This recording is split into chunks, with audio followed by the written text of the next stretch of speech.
Insecurity deserves a lot of attention and positive action in Anambra State. I've gone around different parts of Anambra, visited a lot of prominent Anambra citizens and residents, and interacted with a lot of the masses and the grassroots.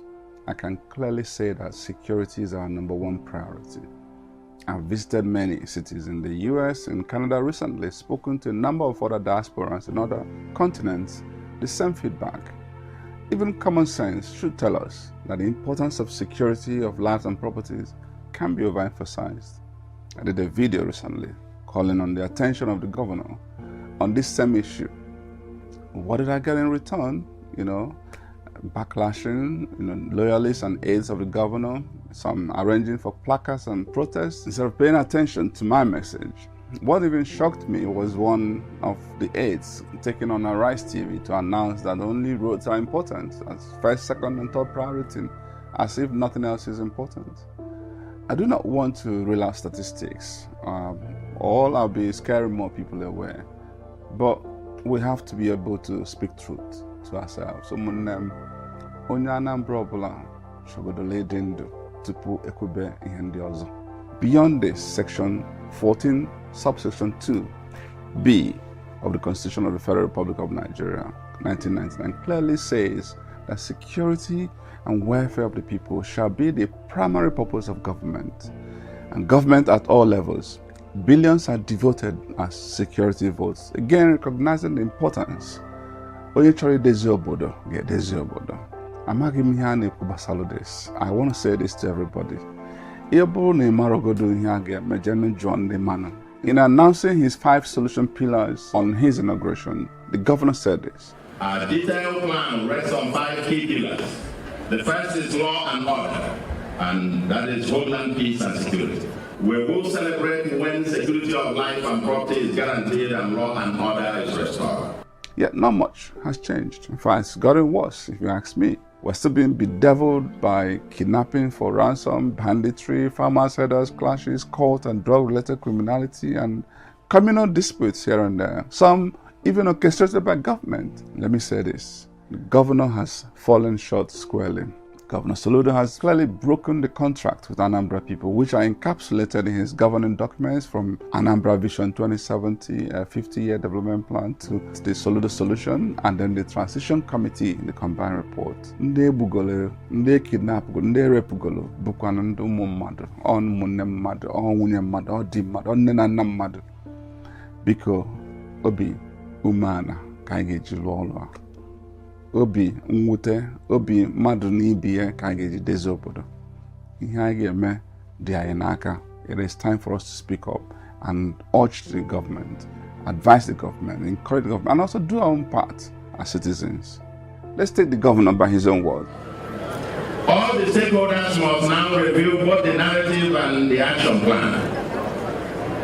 For starters, I totally endorse the recent statement of March 7th this year by the joint body of Southeast Council of Traditional Rulers and Bishops and Archbishops on the peace and conflict resolution, requesting for a tripartite discussion between them, the presidency, and the Southeast governors to deal with the conflicts in the Southeast, especially in relation to Nnamdi Kanu and indigenous people of Biafra. There is no conflict that dialogue in good faith cannot resolve.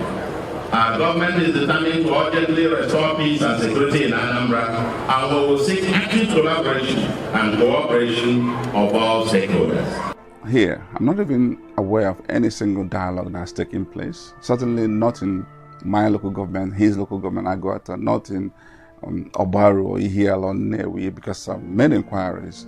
People who should be involved in such conversation, they are not involved. A few days ago, I was even at Dora Konyele Development Center, Oka, for a security summit organized by Honorable Nigeria Henry Bachu, who is representing Okasa 1 on the platform of Labour Party, and I didn't see any member of Governor Soludo's government in attendance, despite being invited, despite the fact that it was held in the state capital to discuss insecurity.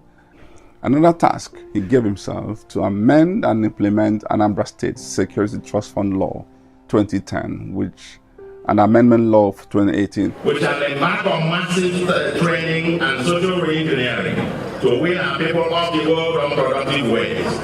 As a humane government, we shall endeavor to offer alternative opportunities to the revenue house. This has been done. I'm not aware of any amendment yet. Have a zero tolerance on cultism, harassment, and extortion of citizens in the market and roads of Anambra. Zero tolerance indeed.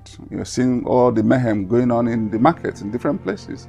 Kita kandia bolbidolo ichobodo. Unlike what the governor is preaching. It hurts me when politicians break their promises flagrantly, because you know what? We all get tempted as being the same. Nkozo Okulu, work with the federal government on state security and provision of adequate logistics and material support to security agencies in the state. They drawn this in our security. Now Anambra draw her how much attention, how much resources, how much support are they getting. They will tell you that not enough attention is being paid. Provide support to traditional rulers, this is another one, and president generals to give them enhanced roles in maintaining peace and security in their communities. This is very important. However, John Digwe and the PG Hagagwagi that Alumelo. Ahapụ nkata agana akpa. What we hear, you didn't vote for me and so I won't pay attention to you. You're not an ABGA member, so you cannot be a PG. Ndigwe should not give chieftaincy title because they haven't got approval yet from the governor. These are not the things that are important. Pay attention to these issues of security. And I'm not saying this because I want to be critical of government, because it pains me. I've been a victim of these things. Look at the performance indices on his personally assigned goals. The governor has been very tall on rhetoric and short on execution. In some cases, he's the direct cause of the disorder. For instance, even before he fully settled down as governor, he made it look like he was in conflict with vigilantes and trade unions. Last February, for instance, he publicly announced part of the problem we experience is that many of the vigilante operatives take oaths with criminals. They were infiltrated. How many of these are in charge of community vigilantes residing in their communities? What he failed to realize is that when it comes to issues of security, certain truths are better left off the public domain. What is required are firm, resolute, and sustainable decisions and actions to execute things outside of public glare, but which will enhance the well-being of the people.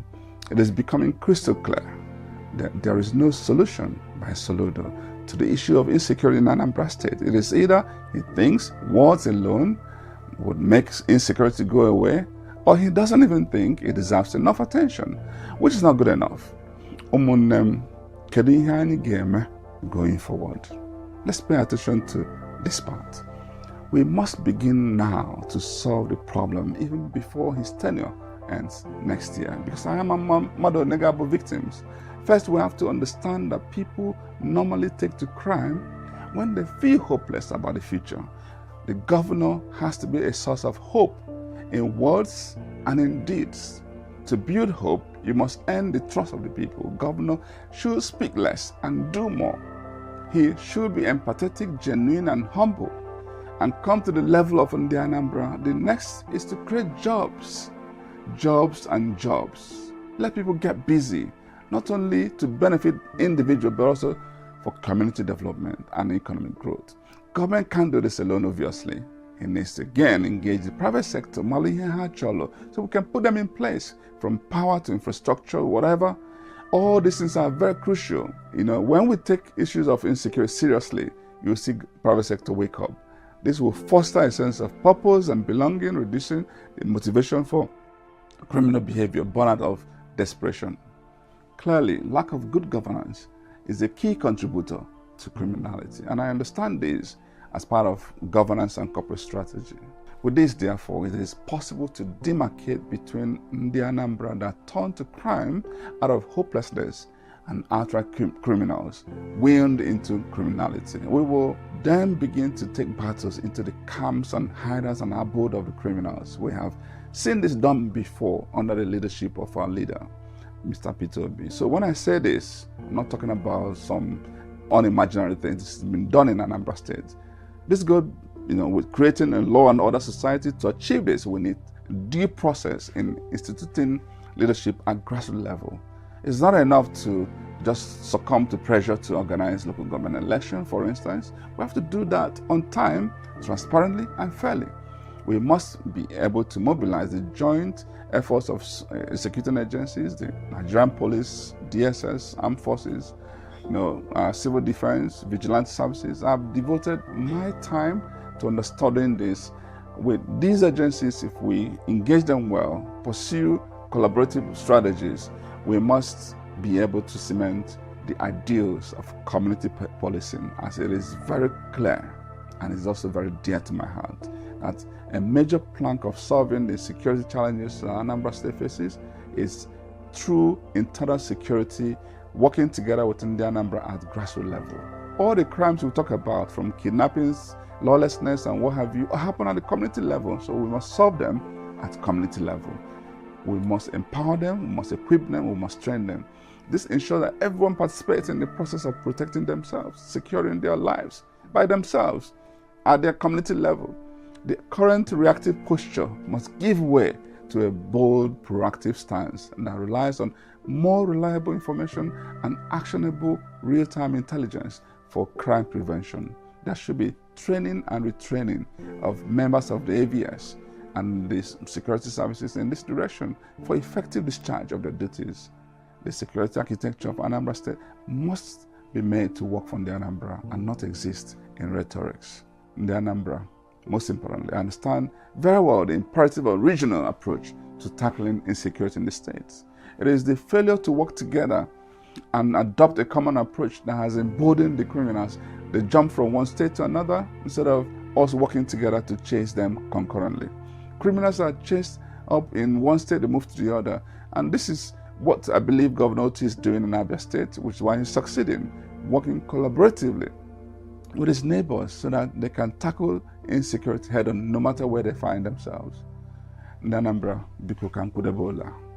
Ụbọchị nta ka achụọ n'owele nchi. Onye ọbụla mmalụ nke ọ ga-eme biko ya bido mebi ya ozugbo. Ihe anyị na-ekwukwana bụ na ọ dịgo njọ ka olugo mgbe ọ ga-ejizi dị mma. Otu aka o ji dịba njọ ya dịzi anụ mma. Osite tata dịba ọ dịbo. Onye ọbụla gbaa mbọ nke ya. Ndị nne na nna, ụmụaka, nye na aka. We need Anambra to be a better society, a better ecosystem where lives, where entrepreneurship will grow, where the youths can unleash their potential. And when we do this, we can once more be proud of Anambra State. God bless you all. Thank you.